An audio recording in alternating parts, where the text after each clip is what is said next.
Assalamualaikum warahmatullahi wabarakatuh. Halo Farmasis, perkenalkan saya Dian Eka Safitri dengan NIM 1904022 dari kelas A, Program Studi S1 Farmasi, Fakultas Farmasi Universitas Perintis Indonesia. Nah, pada kesempatan kali ini, saya mendapatkan tugas pertemuan ketujuh mata kuliah formulasi sediaan cair dan semi solid dengan dosen pengampu Bapak APT Yahdin Rasyadi M.Farm. Nah, langsung saja kita bahas materi yang pertama ya. Sebelumnya, saya akan memberikan gambaran tentang materi yang akan kita jelaskan. Yang pertama itu istilah kelarutan dan yang selanjutnya adalah macam-macam pengujian untuk sediaan ekstraksi eliksir gitu ya. Oke, langsung saja yang pertama yaitu istilah kelarutan dalam Farmakope Indonesia. Menurut Farmakope Indonesia edisi 3, kelarutan untuk menyatakan zat kimia. Istilah kelarutan dalam pengertian umum kadang-kadang perlu digunakan tanpa mengindahkan perubahan kimia yang mungkin terjadi pada pelarut tinggi. Pernyataan kelarutan zat dalam bagian tertentu pelarut adalah kelarutan pada suhu 20 derajat dan kecuali dinyatakan lain menunjukkan bahwa satu bagian bobot zat padat atau satu bagian volume zat cair larut dalam bagian volume tertentu pelarut. Nah, inilah yang saya dapatkan, istilah kelarutan yang saya dapatkan dari Farmakope Indonesia edisi 3. Nah, setelah itu ada istilah kelarutan. Istilah kelarutan itu ada macam-macam ya. Yang pertama itu sangat mudah larut. Nah, jumlah bagian pelarut yang diperlukan untuk melarutkan satu bagian zat itu kurang dari 1. Nih, seperti tabel yang kita lihat ini. Yang kedua itu mudah larut. Mudah larut itu 1 sampai 10. Kalau yang larut itu 10 sampai 30. Sedangkan agak sukar larut 30 sampai 100. Sukar larut itu 100 sampai 10. Sangat sukar larut 1000 sampai 10.000. Dan praktis tidak larut lebih dari 10.000. Oke, materi selanjutnya yaitu yang sudah saya bilang tadi adalah macam-macam pengujian untuk mengontrol kualitas sediaan eliksir. Ada kurang lebih 8 macam pengujian yang akan kita bahas tentang mengontrol kualitas sediaan eliksir. Ke pengujian yang pertama yaitu uji organoleptis. Ingat ya, organoleptis. Tujuan yang pertama yaitu pengembangan produk dan perluasan pasar. Tujuan yang kedua, pengawasan mutu, bahan mentah, produk, dan komoditas. Yang ketiga, perbaikan produk. Yang keempat, membandingkan produk sendiri dengan produk pesaing. Dan yang kelima adalah evaluasi penggunaan bahan, formulasi, dan peralatan baru. Apa saja sih alat yang digunakan dalam organoleptis? Nah, uji organoleptis ini atau uji indera atau uji sensori, namanya juga organo ya, berarti pakai organ, merupakan cara pengujian dengan menggunakan indera manusia sebagai alat utama untuk pengukuran daya penerimaan terhadap produk. Pengujian organoleptik dapat memberikan indikasi kebusukan, kemunduran mutu, dan kerusakan lainnya dari produk. Nah, yang ketiga, cara melakukan pengujian. Bagaimana sih caranya? Yang pertama itu penilaian indrawi ini ada 5 tahap. Yang pertama itu ada menerima bahan. Yang kedua mengenali bahan. Yang ketiga mengadakan klarifikasi sifat-sifat bahan. Keempat mengingat kembali bahan yang telah diamati. Dan yang kelima menguraikan kembali sifat indrawi produk tersebut. Contohnya, sebagai contoh nih ya. Ini kan ada indera, kita kan ada indera nih. Yang pertama indera penglihatan, yang pastinya itu berhubungan dengan warna kilap, viskositas, ukuran dan bentuk, dan lain-lain. Yang kedua itu indera peraba. Nah, indera peraba ini berkaitan dengan struktur, tekstur, dan konsistensi dari produk tersebut. Nah, yang ketiga maksudnya, sebagai suatu indikator terjadinya kerusakan pada produk. Misalnya ada bau busuk pada produk. Nah, pasti kalau ada bau busuk itu pertanda kalau produk tersebut sudah rusak kan ya. Yang keempat adalah indera pengecap. dalam hal kepekaan rasa, yaitu ada rasa manis, pahit, asin, asam, gurih, seperti itu. Nah, yang ketiga, pembahasan ketiga dari uji organoleptis ini, cara membaca hasil pengujian. Saya akan memberikan contoh cara membaca hasil pengujian organoleptis pada jurnal. Saya ambil jurnalnya ini, judulnya adalah Aspek Mikrobiologis serta Sensori, Rasa, Warna, Tekstur, Aroma pada dua bentuk penyajian keju yang berbeda. Nih, saya sudah sertakan tabel. Nah, di tabel ini parameternya itu ada warna, tekstur, aroma, dan rasa.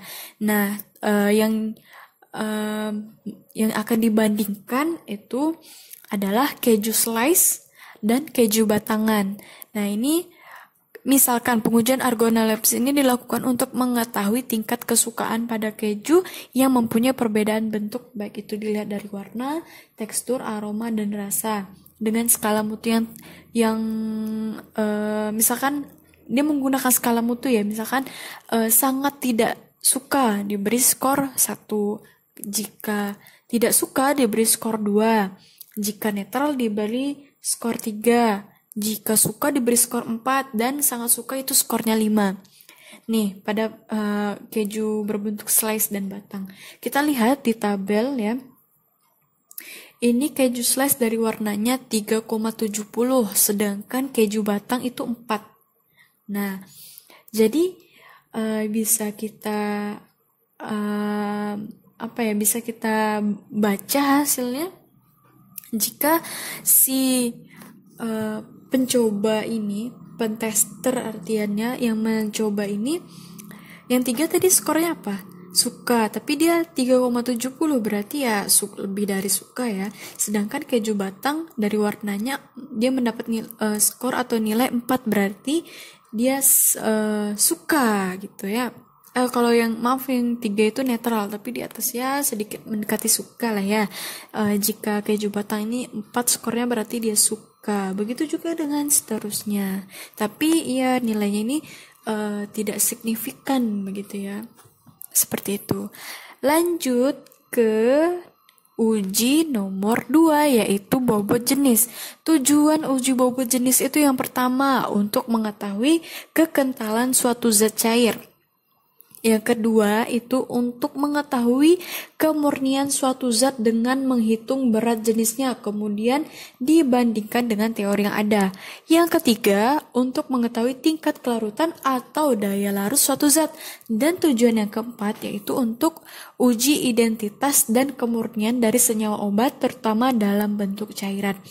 Nah, pembahasan yang selanjutnya yaitu alat yang digunakan dalam uji bobot jenis. Yang pertama adalah piknometer. Buat teman-teman yang sudah kita sudah ya di farmasi fisika itu membahas tentang, sudah kita praktekkan tentang bobot jenis ya, dan pasti teman-teman sejawat udah nggak asing lagi dengan alat-alat yang berada di layar ini, betul, piknometer. Nah, buat adik-adik yang belum berkesempatan masuk lab untuk praktikum, nah semoga ini membantu adik-adik untuk mengenal alat-alatnya ya. Yang pertama ada mikrometer. Setelah itu alat yang digunakan untuk uji bobot jenis adalah timbangan digital dan pipet tetes. Tapi alat yang utamanya adalah menjadi penentunya adalah piknometer. Cara melakukan pengujian bobot jenis, yang pertama gunakan piknometer yang bersih dan kering. Yang kedua, timbang piknometer kosong. Hasilnya itu menjadi W1 ya, dinamakan W1. Lalu isi dengan air suling. Bagian luar piknometer itu ditimbang menjadi W2 dan buang air suling tersebut. Keringkan piknometer lalu diisi dengan cairan yang akan diukur bobot jenisnya pada suhu yang sama pada saat pengukuran air suling dan ditimbang. Nah, hasilnya diganti namanya dengan W3. Hitung bobot jenis cairan menggunakan persamaan. Persamaannya yang selanjutnya ya, cara membaca atau menafsirkan hasil pengujian yang persamaannya ini bobot jenis itu W3 dikurang W1 per W2 dikurang W1. Ini ada saya ambil dari jurnal atau laporan praktikum tentang menghitung bobot jenis zat cair. Ya, menghitungnya banyak ya, ada air sirup, ada alkohol, ada gliserin. Nah, saya ambil satu aja yaitu alkohol 70%. Nah, sudah dilakukan tadi cara pengujian tadi yang W1 mencari W1, W2, W3.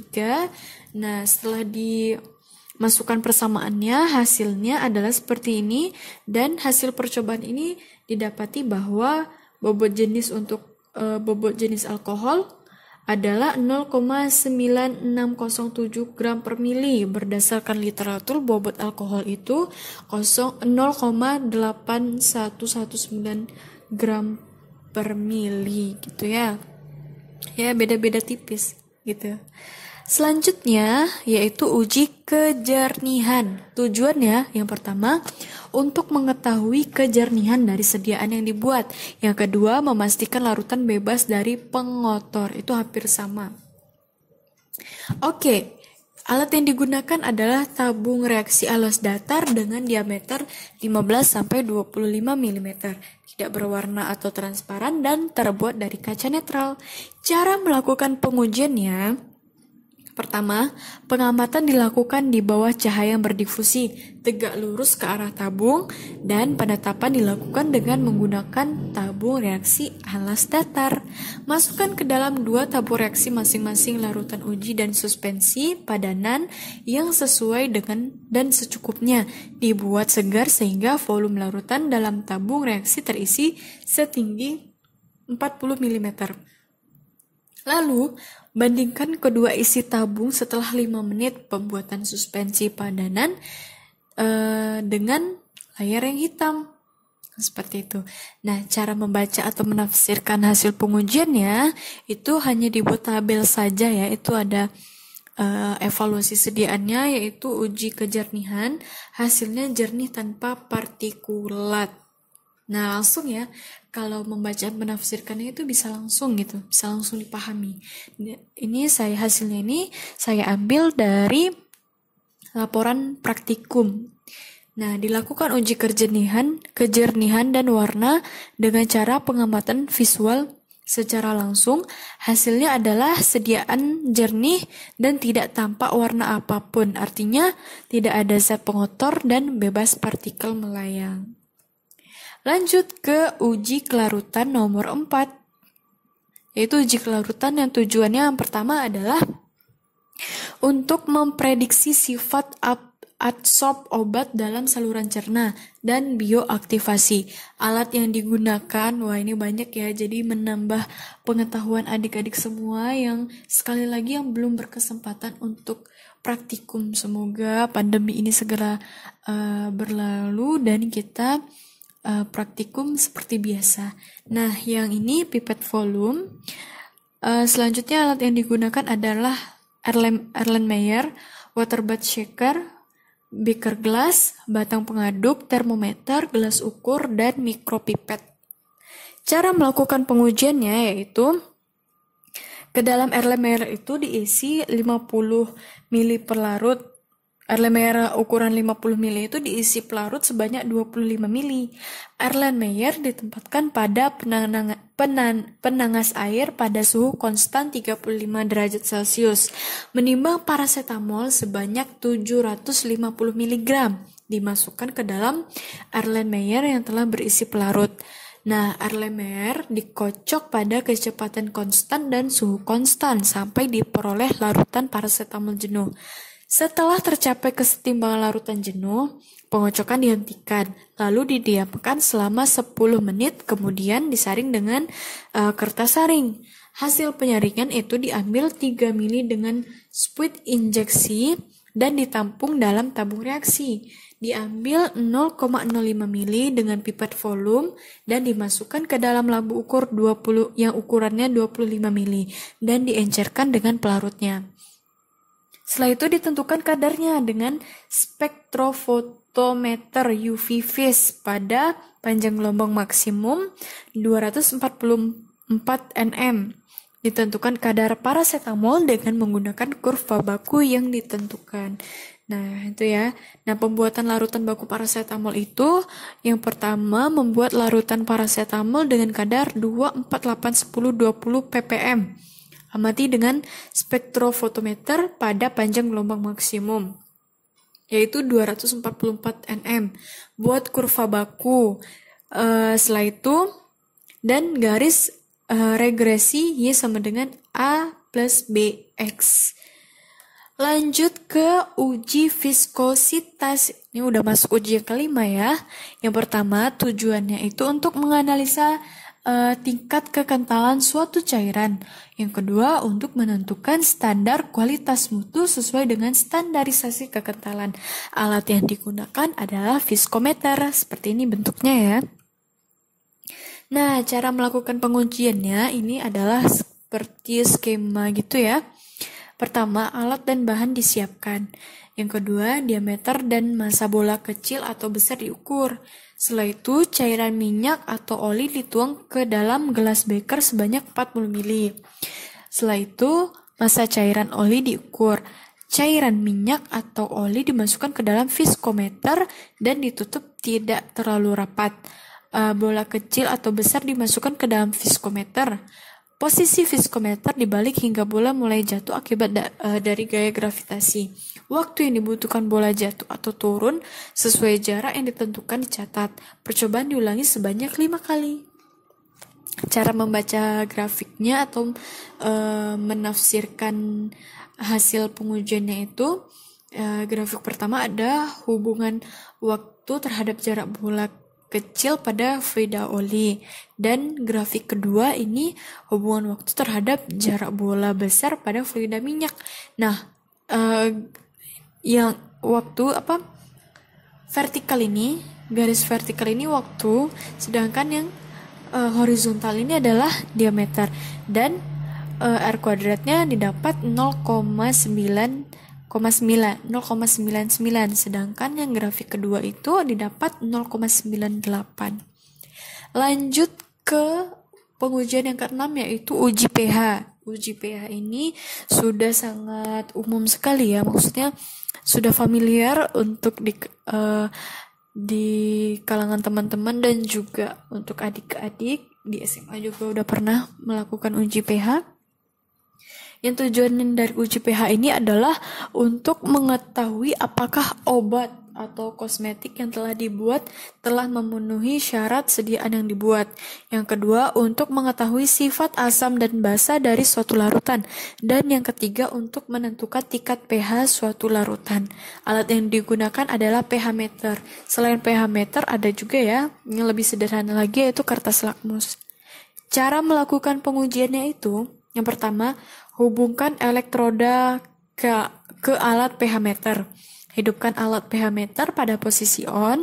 Bilas terlebih dahulu elektroda dengan aquades, lap dengan tisu. Masukkan elektroda ke dalam larutan buffer yang telah diketahui nilai pH-nya. Tunggu sampai pembacaan stabil. Bilas kembali dengan aquades, lap dengan tisu. Masukkan kembali elektroda ke dalam sampel yang ingin kita coba. Tunggu sampai pembacaan stabil, catat pH yang terbaca, dan ulangi sampai 5 kali. Nah, kalau membacanya juga gampang ya. Ini ada pengulangannya, ada 1-6. Kalau kita ini perlu 1-5 aja. Ini ada pH meter. Dia lebih akurat dibandingkan dengan pH kertas ya. Kalau pH kertas kan kayak ya satu dibulatkan gitu nilainya ya. Sedangkan pH meter ini benar-benar akurat kayak 0,91, 0,97, 1,07 seperti itu. Lanjut ke uji stabilitas yang kedua, pengujian yang ketujuh yaitu uji stabilitas. Maksudnya ya, Yang pertama, tujuannya untuk memilih formulasi dan sistem penutupan wadah yang sesuai. Nah, yang kedua, untuk memperoleh informasi yang diperlukan untuk menentukan masa edar produk farmasi dalam wadah aslinya. Yang ketiga, tujuan yang ketiga untuk menegaskan masa edar yang telah ditetapkan. Yang keempat, untuk membuktikan bahwa tidak ada perubahan yang terjadi dalam formulasi atau proses pembuatan yang dapat memberikan efek merugikan pada stabilitas obat. Alat yang digunakan dalam uji stabilitas ini adalah climatic chamber. Cara melakukan pengujiannya itu dilakukan dengan metode mengambil sampel dari produk. Ada dua cara ya, ada dua uji. Yang pertama uji stabilitas jangka pendek atau dipercepat. Itu uji stabilitas jangka pendek itu dilakukan selama 6 bulan dengan kondisi ekstrim. Suhunya 40 sampai 20 derajat. Dan interval pengujian dilakukan pada bulan ketiga dan ke-6. Nah, uji stabilitas jangka panjang atau real time study itu melalui waktu kadaluarsa produk yang tertera di kemasan. Pengujiannya dilakukan setiap 3 bulan sekali pada tahun pertama dan setiap 6 bulan sekali pada tahun kedua. Pada tahun ketiga dan seterusnya pengujian dilakukan setahun sekali saja. Yang terakhir yaitu pengujian kebocoran. Tujuannya itu untuk memeriksa keutuhan kemasan untuk menjaga sterilitas dan volume serta kestabilan sediaan. Alatnya yang digunakan nggak ada ya. Nah, cara melakukan pengujiannya itu uji kebocoran dengan membalikkan botol, hanya membalikkan botol sediaan infus saja contohnya ya. Dengan mulut botol itu menghadap ke bawah, jadi nggak pakai alat ya. Diamati ada atau tidaknya cairan yang keluar menetes dari botol. Tapi kalau cara seperti ini itu hanya berlaku pada produksi skala kecil. Jika skala besar, produksi skala besar itu tidak mungkin dilakukan. Nah, itu saja. Semoga bermanfaat. Terima kasih untuk farmasi semua telah meluangkan waktunya. Semoga video ini bermanfaat dan menambah wawasan kita semua. Sebelum mengakhiri materi pada kali ini, saya akan memberikan pantun untuk teman-teman semua, untuk farmasi semua. Dengerin ya. Kurang cairan disebut dehidrasi, radang hidung disebut sinusitis. Jika ingin memahami dunia farmasi, ayo gabung bersama Farmasi Upertis. Wassalamualaikum warahmatullahi wabarakatuh.